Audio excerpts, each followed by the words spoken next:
تو رشیا اس وقت کمزوری کی پوزیشن میں تھا، اور آپ کو پتا وہ برلن وال بھی بنی ہوئی تھی، اور ایسٹ جرمنی تک رشیا کا اثر و رسوخ تھا، اور وارسا پیکٹ کہتے تھے ان تمام کنٹریز کو جن پر روس کا اثر و رسوخ تھا، اور ویسٹ میں اس کو آئرن کرٹن کہا جاتا تھا کہ اس سرحد کے پار وارسا پیکٹ کے کنٹریز جہاں شروع ہوتے ہیں ادھر ایک آئرن کرٹن لگایا ہوا ہے روس نے، اور کوئی بندہ پرندہ پار نہیں مار سکتا، اور روس کا ایک آہنی کنٹرول ہے جس میں Poland, East Germany, Romania, Ukraine, یہ سارے علاقے، یوکرین تو بیسیکلی سوویت یونین کا حصہ تھا، لیکن یہ جو باقی ملک تھے کہنے کو یہ آزاد تھے لیکن عملی طور پر یہ Hungary, Poland, Germany, East Germany وغیرہ سارے وارسا پیکٹ میں تھے، اور یہ رشیا کے بالکل ایک under the thumb of Russia تھے۔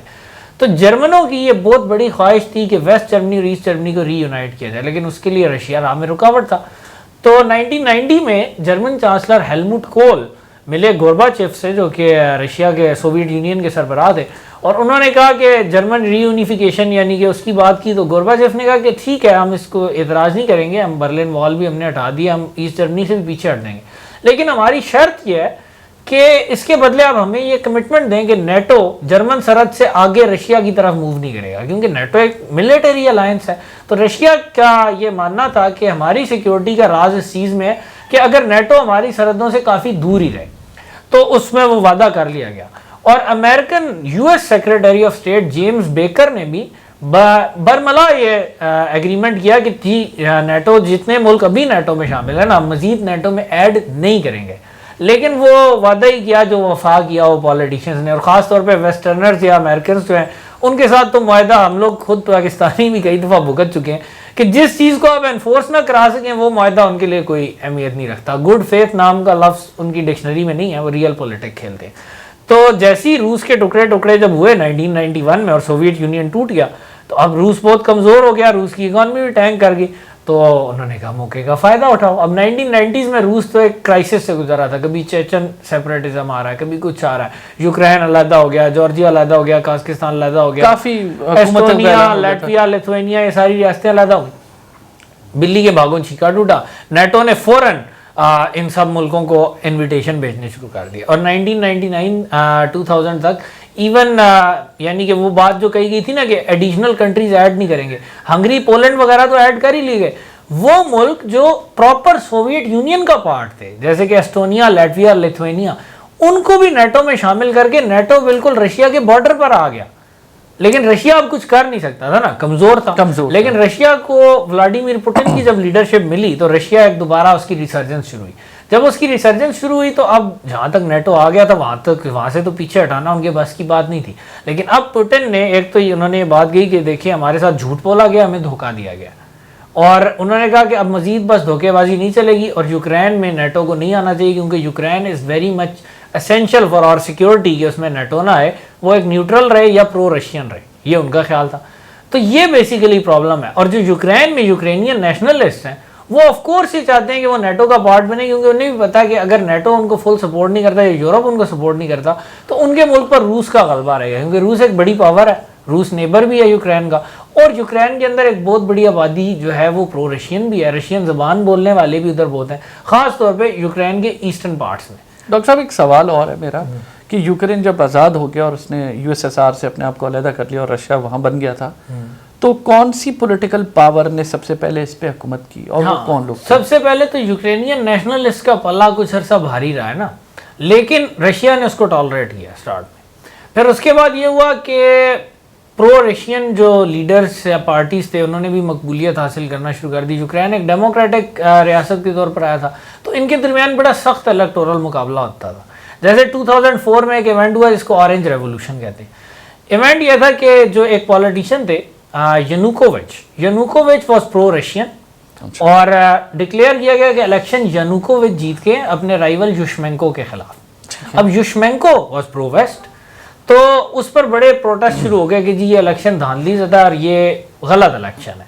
تو پروٹیسٹ کے نتیجے میں ینوکووچ بھی مان گئے اور رشیا نے بھی کوئی مداخلت نہیں کی ینوکووچ کے حق میں، اور کورٹ نے فیصلہ دیا کہ اس الیکشن کو دوبارہ کرایا جائے، یہ فیئر الیکشن نہیں ہوا۔ 2004 کی بات ہے، الیکشن دوبارہ ہوا اور یوشمینکو کو 52% ووٹ ملے اور ینوکووچ کو 45%، مطلب وہ پرو ویسٹ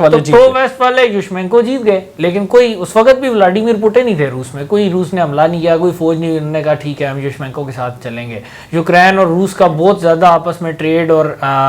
جو ہے وہ ایون ورکرز کا لنکیج بہت سارے یوکرینی روس میں کام کرتے تھے, ابھی بھی کرتے ہیں, انہوں نے کسی چیز کو روکا نہیں, کیونکہ رشینز کا پوائنٹ ہی ہے, رشینز کہتے ہیں کہ یوکرینینز آر رشینز, کہتے ہیں یوکرینی اور رشین بالکل بھائی بھائی ہیں اور ہم ایک ہی قوم ہے, پیچھے سے ہم ہیں یوکرینینز ہیں, بیلاروس ہے, ہم ایک ہی قوم ہے. تو ان کا ماننا یہ ہے کہ یوکرین کے ساتھ ہمارے بالکل ایسی برادرانہ تعلقات ہونے چاہیے اور اس کو ہمارے ساتھ بھائیوں کی طرح رہنا چاہیے, اور اس میں پھر ان کا یہ بھی مقصد ہے کہ بھائی بھائی بن کے پھر ویسٹ کے خلاف بھی کھڑا ہونا چاہیے. اب یوشمینکو لیکن ایک بہت فیلڈ حکمران ثابت ہوئے, جو یوکرین کے اندر سخت بد انتظامی ان کے دور میں پھیل گئی, اور اگلے الیکشن میں وہ بندہ جس کو 52% ووٹ ملے تھے اسے ٹوٹل 5% ووٹ ملے, اس برے طریقے سے وہ ہارا, اور جیتا کون؟ وہ یانوکووچ, جو کہ پرو رشین تھے, وہ جیت گئے. اب یانوکووچ نے گورنمنٹ شروع کی. 2013 میں دوسرا کرائسس آ گیا. اب مسلسل نہ ویسٹ کی طرف سے کوشش یہ تھی کہ کسی طرح یانوکووچ کو ہٹوایا جائے,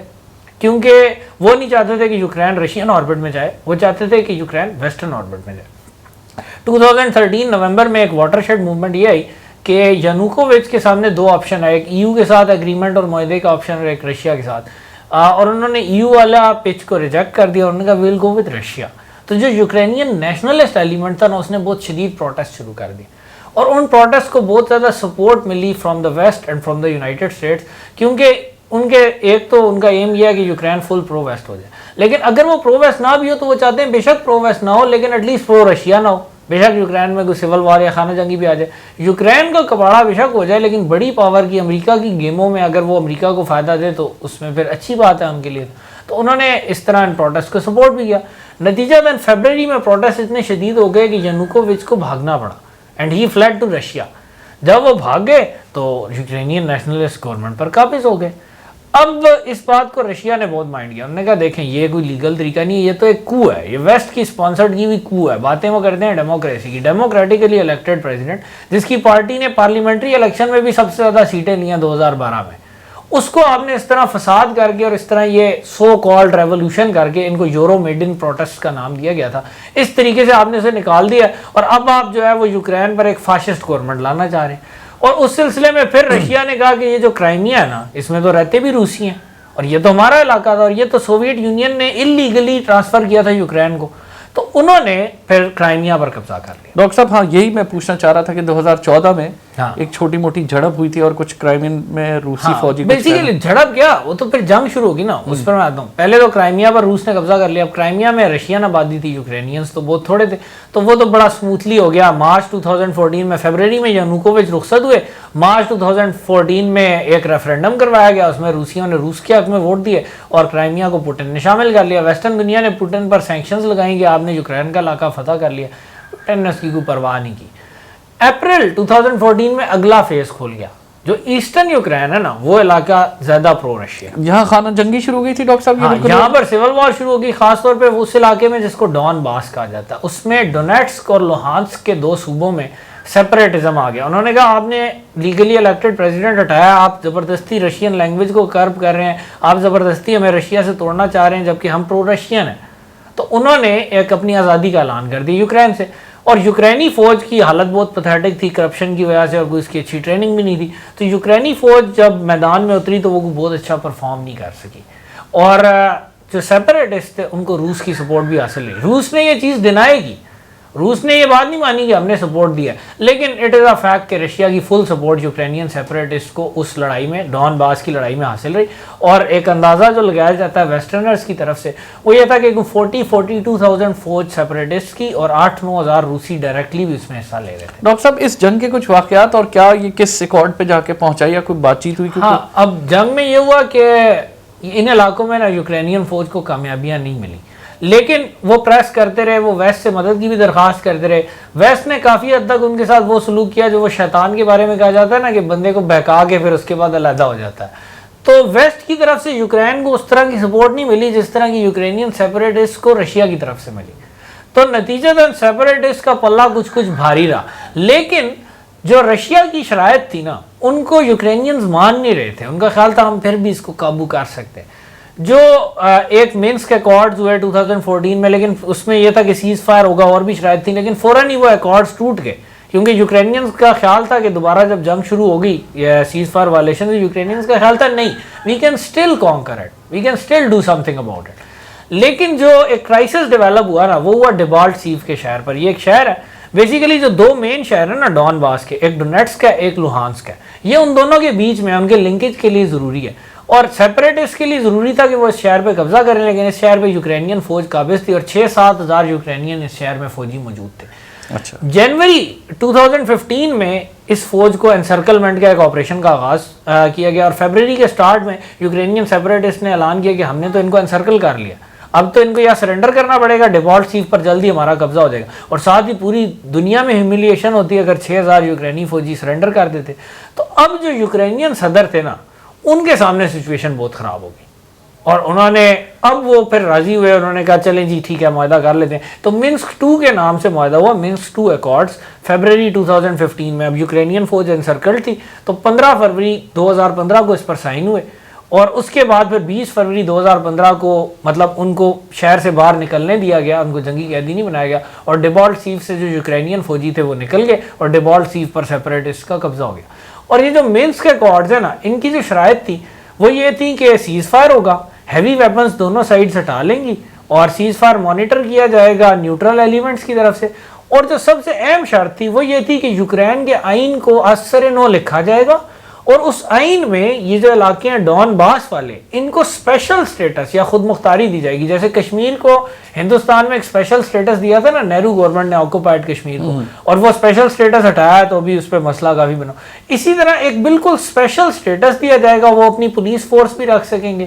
اور جب اسپیشل سٹیٹس مل جائے گا نا اور پولیس اور جوڈیشری اور ہر قسم کی اٹانومی ڈون باس کو مل جائے گی, اس کے بعد پھر یوکرین کی ریٹ ان پر واپس